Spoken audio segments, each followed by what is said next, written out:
Perkenalkan, nama saya Melvina Nurza Girby. Saya berasal dari kelas 11-9. Di sini saya akan menjelaskan mata pelajaran PAI, yaitu tentang peradaban Islam pada masa modern. Pertama, saya akan menjelaskan tentang kondisi Islam pada masa modern.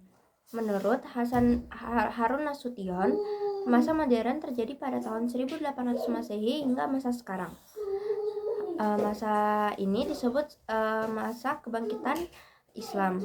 Ekspedisi Napoleon Bonaparte di Mesir yang berakhir pada tahun 1801 Masehi membuka mata dunia Islam, terutama di daerah Turki dan Mesir, terutama kemunduran dan kelemahan umat Islam. Di sini membuat para raja dan pengemuka Islam berpikir dan mencari jalan keluar untuk mengembalikan umat Islam. Usaha untuk memulihkan kembali kekuatan Islam ini dikenal dengan gerakan modernisasi atau pembaruan yang didorong oleh 3 faktor, yaitu sebagai berikut. Yang pertama, yaitu pemurnian ajaran Islam dan unsur-unsur asing yang dipandang sebagai penyebab kemunduran Islam. Yang kedua, menimba gagasan-gagasan pembaruan dan ilmu pengetahuan dari Barat. Hal ini dilakukan dengan pengiriman para pelajar muslim oleh penguasa Turki, Mesir, dan India ke negara-negara Eropa untuk menimba ilmu pengetahuan. Dilanjutkan dengan gerakan penerjemah karya-karya Barat ke dalam bahasa Islam. Yang ketiga, yaitu terakhir, kondisi negara-negara Arab seperti Mesir dan Turki di bawah jajahan negara-negara Eropa, khususnya Prancis. Selanjutnya, adapun tokoh-tokoh Islam yang terlibat pada masa modern. Yang pertama ada Muhammad Ali Pasha. Muhammad Ali Pasha dilahirkan di Kawala yang berada di bagian utara Yunani pada bulan Januari 1765 Masehi. Ayahnya bernama Ibrahim Aga dari Turki. Secara ekonomi, keluarganya termasuk tidak mampu, akan tetapi ia termasuk anak cerdas dan pemberani. Dua hal itulah yang mengantarkannya menjadi seorang pemimpin di Mesir dan salah satu pembaru di dunia Islam.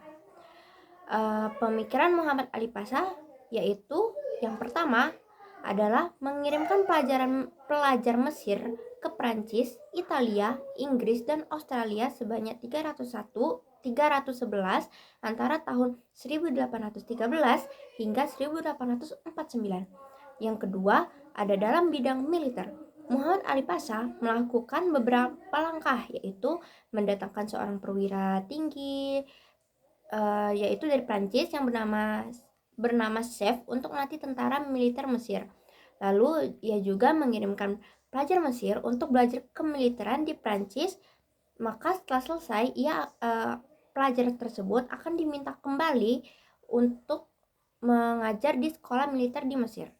Yang kedua, dalam bidang ekonomi, Muhammad Ali Pasha melakukan beberapa langkah, yaitu memperbaiki irigasi lama, membuat irigasi baru, menanam kapas, mendatangkan ahli dari Eropa, dan membuka sekolah pertanian, serta ada beberapa pemikiran lain dari Muhammad Ali Pasha. Selanjutnya, ada tokoh yang bernama Rifa'ah Baidawi Rafi'at At-Tahtawi. Nama panggilannya adalah At-Tahtawi. Pada umur 16 tahun, At-Tahtawi telah menyelesaikan pendidikannya di Universitas Al-Azhar di Kairo. Setelah itu, At-Tahtawi melanjutkan pendidikan masternya di Egyptian Army Mesir. Selanjutnya, ia belajar selama 5 tahun di Prancis. Selama di Prancis, At-Tahtawi menerjemahkan 12 buku dan risalah. Pokok-pokok pemikiran At-Tahtawi yaitu yang pertama, bidang pendidikan meliputi 2 hal, yaitu pendidikan harus universal dan emanipasi wanita. Yang kedua ada di bidang ekonomi, yaitu orang dahulu terkenal kaya lantaran bergantung pada tanah yang subur. Oleh karena itu, perlu melakukan perbaikan dalam pertanian. Dan ada pokok-pokok lain oleh At-Tahtawi. Oke, selanjutnya yang ketiga adalah ada Jamaluddin Al-Afghani. Ia lahir pada tahun 1839 di Afghanistan dan meninggal dunia di Istanbul pada tahun 1897 Masehi. Jamaluddin adalah pemimpin pembaruan Islam yang tempat tempat tinggal dan aktivitasnya berpindah-pindah dari satu negara ke negara lainnya. Dalam karirnya, Jamaluddin pernah menjabat sebagai Perdana Menteri di Afghanistan. Akan tetapi, saat itu Inggris mencampuri masalah politik dalam negeri, maka ia pun meninggalkan Kabul dan pergi ke India. Adapun pokok-pokok pemikiran dari Jamaluddin Al-Afghani, yaitu yang pertama, penyebab kemunduran Islam disebabkan oleh beberapa hal, yaitu akhlak buruk dan acuh terhadap ilmu pengetahuan. Yang kedua, yaitu menggulirkan pan-islamisme, yaitu paham yang bertujuan mempersatukan seluruh umat Islam di dunia. Yang ketiga, yaitu antara laki-laki dan perempuan memiliki kedudukan yang sama. Yang keempat, berusaha mengubah sistem pemerintah autokrasi menjadi demokrasi. Selanjutnya, yang keempat, yaitu ada Muhammad Abduh. Nama lengkapnya adalah Muhammad Abduh Hasan Khairullah. Ia dilahirkan di Mahalat Nasr Shubro Kit al-Bahira, Mesir pada tahun 1849 Masehi. Ia masih keturunan Umar bin Khattab dari garis ibunya. Muhammad Abduh belajar agama kepada Syekh Ahmad pada tahun 1862. Adapun ide pokok pemikiran Muhammad Abduh yaitu yang pertama dalam bidang pendidikan, yaitu menawarkan agar dilakukan lintas disiplin ilmu, yakni antara kurikulum madrasah dan sekolah sehingga menghilangkan dikotomi antara ulama dan ilmuwan modern. Yang kedua, ada pintu ijtihad masih terbuka lebar bagi umat Islam. Ijtihad merupakan dasar penting dalam menafsirkan kembali pelajaran Islam. Yang ketiga, yaitu Islam adalah ajaran rasional yang sejalan dengan akal. Dengan akal, maka ilmu pengetahuan menjadi maju. Yang terakhir, yaitu kekuasaan negara harus dibatasi oleh konstitusi yang dibuat oleh negara yang bersangkutan. Selanjutnya ada Rashid Ridho. Nama lengkapnya adalah Muhammad Rashid bin Ali Ridho bin Syamsuddin bin Bahauddin Al-Kalmuni Al-Husaini. Nama populernya adalah Rashid Ridho. Ia dilahirkan di Kalamun, tidak jauh dari kota Tripoli, Lebanon pada tanggal 23 September pada tahun 1865 Masehi. Ridho termasuk anak yang rajin. Pada saat itu, anak-anak seusianya asyik bermain, tetapi ia justru menghabiskan waktunya untuk membaca buku. Setelah menyelesaikan pendidikannya di Kalamun, ia melanjutkan belajarnya di Madrasah Al-Wataniyah Al-Islamiyah di Tripoli. Dalam pemikirannya, ia terpengaruh dengan pemikiran dari Jamaluddin Al-Afghani dan Muhammad Abduh. Ada pokok-pokok pemikiran Rashid Ridho, yaitu yang pertama, kemunduran umat Islam dalam berbagai aspek kehidupan karena umat Islam yang berpaling dari ajaran-ajaran Islam. Yang kedua, penyebab lain kemunduran umat Islam adalah merebaknya paham fatalisme di dunia Islam. Sebaliknya, ajaran agama Islam sejatinya mendorong umatnya bersifat dinamis. Yang ketiga, ilmu pengetahuan modern tidak bertentangan dengan Islam. Yang keempat, hukum-hukum fikih yang berkenaan dengan kemasyarakatan tidak boleh dianggap absolut. Yang terakhir yaitu apabila umat Islam ingin maju, maka umat Islam harus terlebih dahulu mewujudkan persatuan dan kesatuan. Selanjutnya adalah Sultan Mahmud II. Sultan Mahmud II lahir pada tahun 1785 dan wafat pada tahun 1839. Latar belakang pendidikannya adalah agama Islam, pemerintahan, sejarah, sastra Islam, sastra Arab, sastra Turki, dan sastra Persia. Ia diangkat menjadi sultan pada usia yang masih muda yaitu 22 tahun. Dalam pemerintahannya, Turki semakin kuat. Adapun usaha-usaha yang dilakukan oleh Sultan Mahmud II, yaitu yang pertama, melakukan pembaruan di bidang pendidikan, yaitu memasukkan kurikulum pengetahuan umum dengan lembaga-lembaga pendidikan madrasah. Yang kedua, mendirikan sekolah Maktebi Ma'arif. Yang ketiga, mendirikan sekolah di bidang kedokteran, militer, dan teknik. Yang keempat, menerapkan demokrasi. Yang terakhir yaitu menghapus pengutusan sultan yang dianggap suci oleh rakyatnya. Yang ketujuh, ada pun tokoh yang bernama Muhammad Iqbal.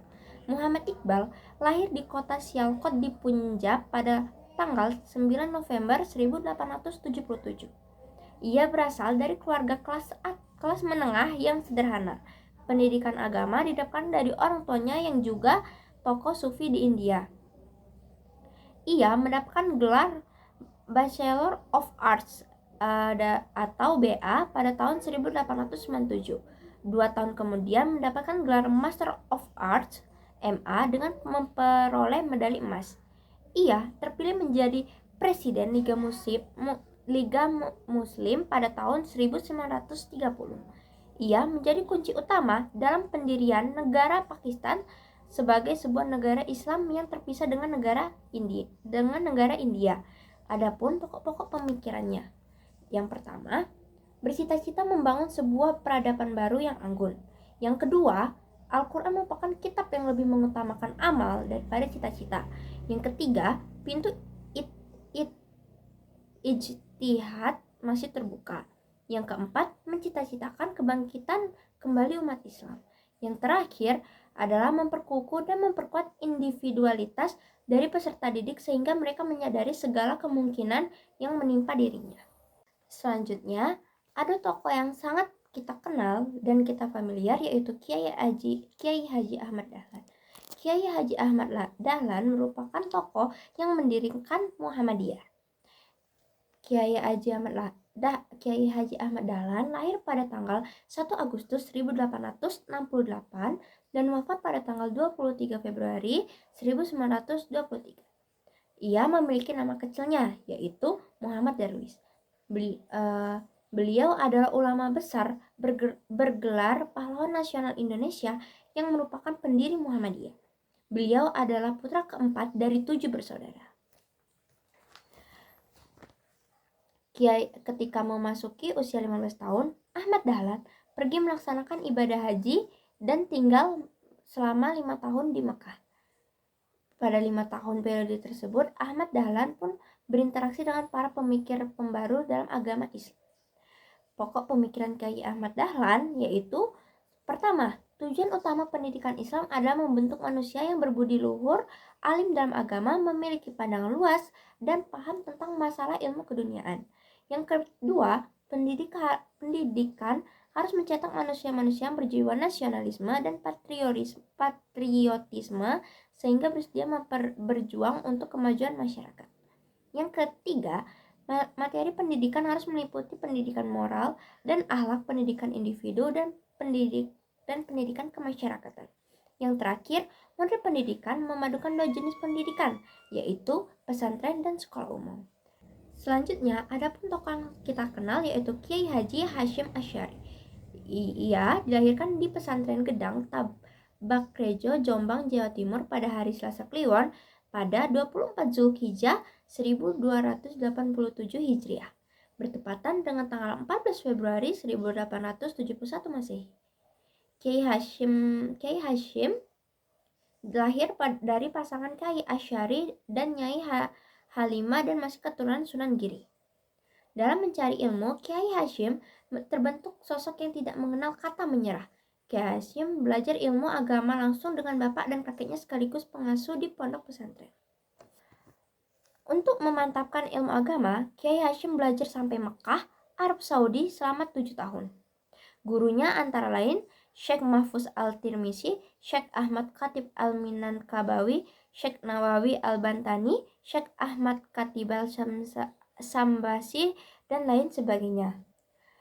Selain itu, Kiai Hasyim juga merupakan tokoh pendiri organisasi Nahdlatul Ulama yaitu NU. Pemikiran Kiai Haji Hasyim Asy'ari yang pertama, dalam bidang tasawuf, Kiai Hasyim dapat banyak dipengaruhi oleh Al-Ghazali.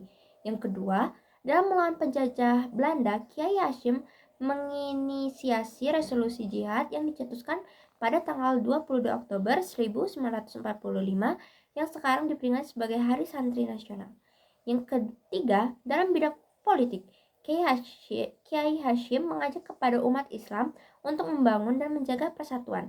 Yang keempat, dalam bidang pendidikan, bertujuan pendidikan menurut Kiai Hasyim selain pemahaman terhadap pengetahuan adalah pembukaan karakter yang baik yang penuh dengan pemahaman secara benar dan sempurna terhadap ajaran-ajaran Islam, serta mampu mengaktualisasikan dalam kehidupan sehari-hari secara konsisten. Oke, selanjutnya yaitu pengaruh Islam pada masa modern bagi bangsa Indonesia.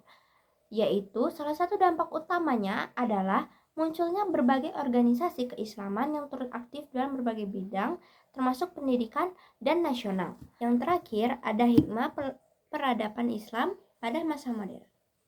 Hikmah yang dapat diperoleh, yang pertama, dalam menguasai ilmu pengetahuan dan teknologi harus dilandasi dengan agama. Lalu yang kedua, mengkaji Al-Quran, hadis, dan ijtihad para ulama sebagai fondasi untuk membangun peradaban umat Islam. Yang ketiga, mengkaji ilmu-ilmu keislaman untuk memahami Islam dengan komprehensif. Yang keempat, belajar sejarah pada masa modern. Yang kelima, berpikir dinamis sesuai dengan perkembangan zaman. Yang keenam, memperkuat semangat ukhuwah Islamiyah. Yang terakhir yaitu semangat untuk berkarya. Sekian penjelasan saya tentang peradaban Islam pada masa modern. Mohon maaf bila ada salah kata, kepada Allah saya mohon ampun. Terima kasih telah menonton video ini. Wassalamualaikum warahmatullahi wabarakatuh.